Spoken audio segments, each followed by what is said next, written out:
उघड चालू आहे. आणि हे उघड चालू असताना आपण कुठं असणार आहे तुम्हाला सांगतो. आपण आज संध्याकाळी या सभा दालनामध्ये कच्चाड गर्दी असणार आहे.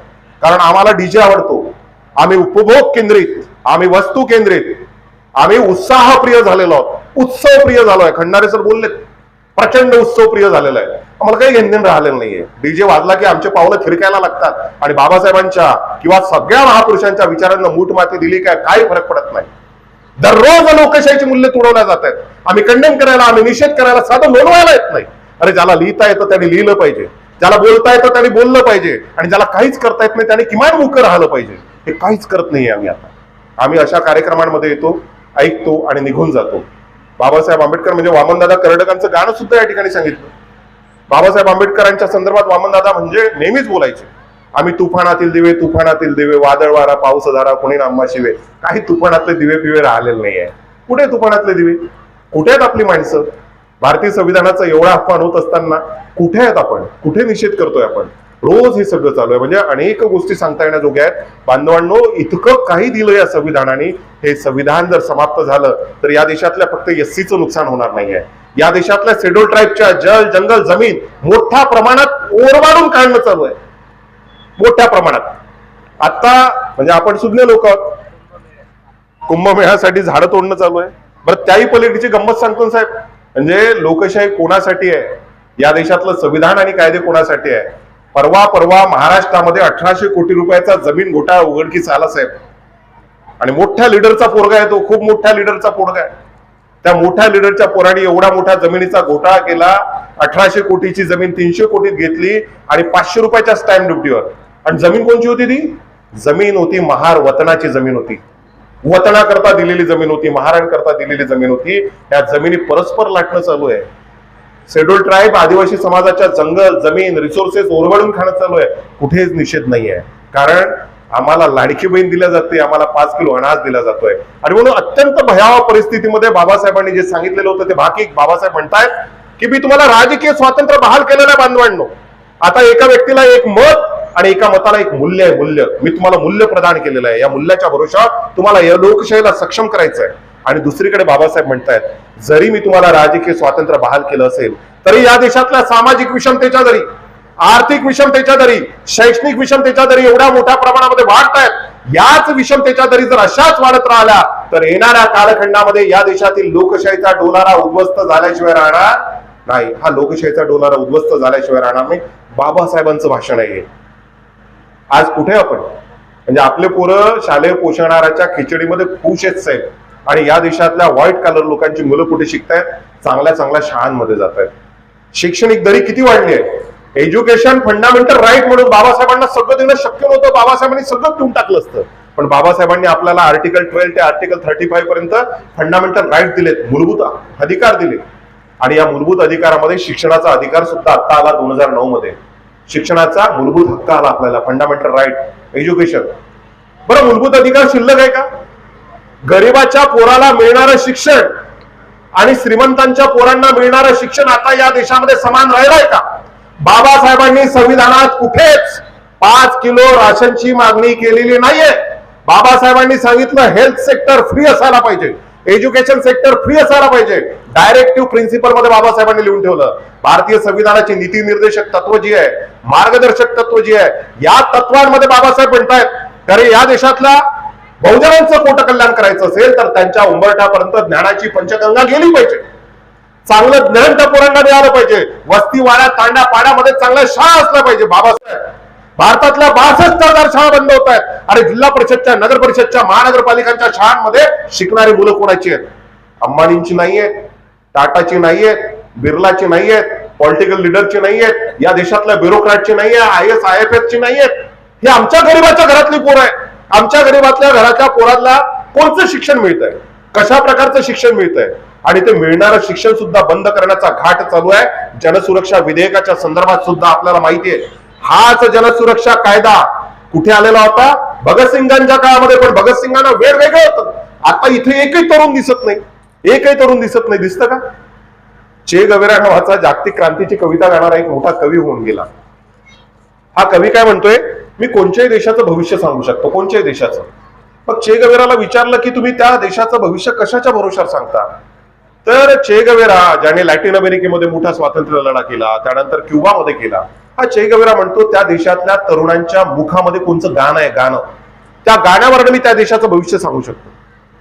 आणि बघा ना, 1920च्या दशकामध्ये या देशाच्या तरुणांच्या मुखामध्ये गाणं कोणते होते, इन्कलाब जिंदाबादचा नारा होता. सरफरोशी की तमन्ना अब हमारे दिल में है, देखना है जोर कितना बाजू कातिल में है, अशा प्रकारचा नारा होता.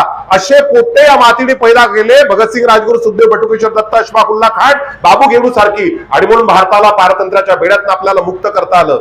आणि त्या भगतसिंगांच्या कालखंडामध्ये असाच जनसुरक्षा विधेयक कायदा आला. भगतसिंगांनी काय केलं होतं, असेंब्लीमध्ये बॉम्ब टाकला होता. ताकदीची पोरं होती.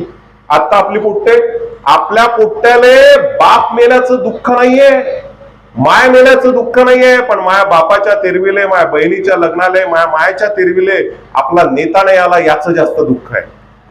त्याला आनंद कायचा होतो, तेरवीच्या दिवशी जर आपला नेता आला तर त्याला जास्त आनंद होतो. आम्ही कुठल्या दिशेने चाललोय, आम्ही मूल्य सोडून माणसांच्या पाठीमागे लागतो. ह्या अत्यंत चुकीच्या दिशेने माणूस आणि संपूर्ण समाज व्यवस्था चालली आहे. अशा परिस्थितीमध्ये तुम्हाला मला शाबूत कोण ठेवू शकतं, मग कोण शाबूत ठेवू शकतं? भारतीय संविधानाने सगळं दिलं. प्रास्ताविकातल्या प्रत्येक शब्दावरती तास भरांचं भाषण मला करता येईल. आम्ही भारताचे लोक, भारताचे एक सार्वभौम समाजवादी धर्मनिरपेक्ष लोकशाही गणराज्य, एक एक शब्द काय ताकदीचा शब्द आहे, सार्वभौम समाजवादी. कुठे समाजवाद या देशामध्ये? समाजवाद कुठे आहे एकदा तरी तुम्ही विचारलं का 75 वर्षामध्ये? अरे या देशातल्या 1 रुपयातले 75 पैसे, 1 रुपयातले, नीट ऐकून घ्या, मी सांगत नाहीये, हे यायचेच आकडे आहे. 1 रुपयातले 75 पैसे 1% माणसाकडे, 1 रुपयातले 75% 1% माणसाकडे आहे. म्हणजे 75% या देशातली संपत्ती एका माणसाकडे आहे. आणि उरलेल्या 25 पैशामध्ये या देशातली 140 कोटी जनता रांगून राहिली. आधार कार्डाच्या आधारानं काय राहिली, रांगून राहिली. शिधा पत्रिकेच्या केशरी रंगात रंगून राहिली आहे. आम्हाला आमचं सोहरं सुचत नाही. अरे आता या देशाच्या इंद्रधनुष्यामध्ये तुमच्या आमच्या दुःखाचा एकही रंग नाही आणि तुम्ही काय रंगायच्या वाता करताय? आम्ही रंगायचं, आधार कार्डाच्या आधारात रंगायचं, आम्ही रंगायचं, केशरी शिधा पत्रिकेच्या याने रंगायचं. आणि तुम्ही अच्छे दिन येईन, अच्छे दिन आएंगे या बाता करायच्या. कुठे अच्छे दिन साहेब, कुठे अच्छे दिन? अन्न सुरक्षा विधेयकातला सीधा गोळा करता करता आधीच उखडून गेले अंतःकरणातील जमीन आणि आता तर मिळत नाही भुकेला भाकरीचा जामीन. आणि कुठे आहेत साहेब आमचे अच्छे दिन? आमच्या पोरांचं शिक्षण कुठे आहे? आमच्या पोरांसाठी चांगल्या आरोग्याच्या सुविधा कुठे आहे? आमचा हक्का कुठे आहे? या देशातल्या ब्युरोक्रेसीमध्ये, या देशातल्या पॉलिटिक्समध्ये, या देशातल्या सगळ्या सत्ता, शिक्षण सत्ता असेल, अर्थसत्ता असेल, राजसत्ता असेल, प्रचार प्रसार माध्यम सत्ता असेल, धर्मसत्ता असेल, या सत्तांमध्ये आम्ही किती टक्के असायला पाहिजे? ओबीसी किती आहे? 52%. एससी एसटी किती आहे? 25%. 77-78% आपणच होत नसेल.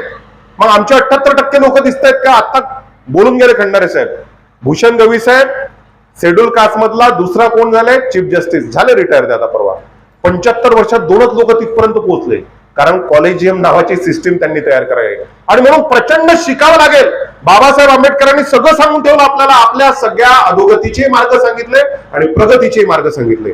प्रगतीचे मार्ग सांगताना बाबासाहेब म्हणतायत की जा आणि आपल्या घराच्या भिंतीवरती लिहून ठेवा की तुम्हाला या देशातली सत्ताकर्ती जमात व्हायचंय. सत्ताकर्ती जमात. सत्ताकर्ती जमात कशी होणार आहे? तुम्ही सत्ताकर्ती जमात फक्त डीजेवर नाचल्याने होणार आहे का? संघर्ष करावा लागेल ना, संघटित व्हावं लागेल ना आम्हाला. आम्ही जर विखुरले राहू, आता रिपाईची 50 शकलं पडली म्हणून खंडारे साहेबच बोलून गेले. आम्ही जर असेच विखुरले राहू, आम्ही संघर्ष करण्याकरता दबाव गट निर्माण करण्या आम्ही समर्थच नाहीये अजिबात. बुद्धगयेचा प्रश्न किती चिघळतोय, का चिघळतोय, किती गंभीर विषय. आता म्हणजे कोड ऑफ कंडक्ट लागू असल्यामुळे मी आवर्त घेतोय, नाही तर मागल्या वर्षी मी यवतमाळमध्ये बोललो की तुम्ही मस्जिदीच्या खाली मंदिर शोधताय, मंदिराच्या खाली आणखीन काही गेलो तर काय काय सापडू शकतं, हे बोललोय मी. बांधवांनो, अत्यंत गंभीर प्रश्न आहेत या देशामधले आणि या सगळ्या प्रश्नांची उत्तर आम्हाला संविधानात मिळत आहेत. पण काय झालंय, history is a continuous dialogue between past and present असं म्हणतात. इतिहास हा भूतकाळ आणि वर्तमान काळ यांच्यामध्ये सातत्याने चालणारा संवाद असतो. आम्ही इतिहास विसरत चाललोय साहेब, इतिहास विसरत चाललोय. आमच्या सावित्रीमाईला शेण खावं लागलं, रमाईचं पोरगं मांडीवरती मेलं, रमाई ओरडत राहिली, बाबासाहेब तुम्हाला सगळे डॉक्टर म्हणते, डॉक्टर म्हणते, मग स्वतःच्या पोराचा जीव काऊन नाही वाचू शकत? बाबासाहेब म्हणते एका पोराच्या जीवाचा वाचवणारं शिक्षण मी घेतलं नाही, अख्ख्या समाजाला वाचवणारं शिक्षण मी घेतलंय. मी या पोराचा जीव वाचू शकत नाही, परंतु समाजाचा जीव वाचू शकतो. काय संघर्ष केला या लोकांनी. सावित्रीमाईला शेण मारलं आणि त्याही लोक तुम्हाला काय सांगताय? शेण खायला सांगतायत. शेण अंगाला लावायला सांगतायत. म्हणजे सायंटिफिक टेम्परामेंट, वैज्ञानिक दृष्टिकोन आम्हाला कोणी दिला? संविधानाने दिला. हा वैज्ञानिक दृष्टिकोन सुद्धा तुडवणं चालू आहे. संविधानातली सगळी मूल्य तुडवणं चालू आहे. आणि म्हणून अशा परिस्थितीमध्ये संविधानातली मूल्य घट्ट पकडून ठेवावं लागेल. संविधानाचं पुस्तक हातात घेऊन हलवल्यानं होणार नाहीये.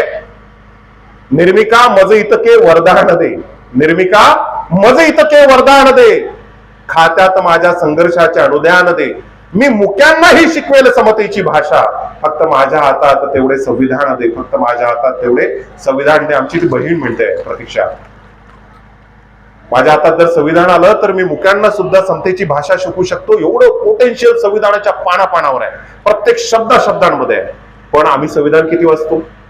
आणि म्हणून व्यक्तीपेक्षा व्यक्तित्वाची, कोणता समाज प्रगती करतो? नीट वाक्य लक्षात ठेवा, मी जास्त बोलणार नाहीये. समाजाची प्रगती त्याच होते जी समाजातली लोक व्यक्तीपेक्षा व्यक्तित्वाची, माणसापेक्षा माणुसकीची, चित्रापेक्षा चरित्राची आणि प्रतिमेपेक्षा प्रतिभेची पूजा करतो. कळलं का तुम्हाला? काही व्यक्तीपेक्षा व्यक्तित्वाची पूजा केली पाहिजे. आपण आपल्या पोराला सांगितलं पाहिजे ना, अरे तुझ्या बापाने, ज्या बापाने तुम्हाला हा फंडामेंटल राईट दिलाय त्या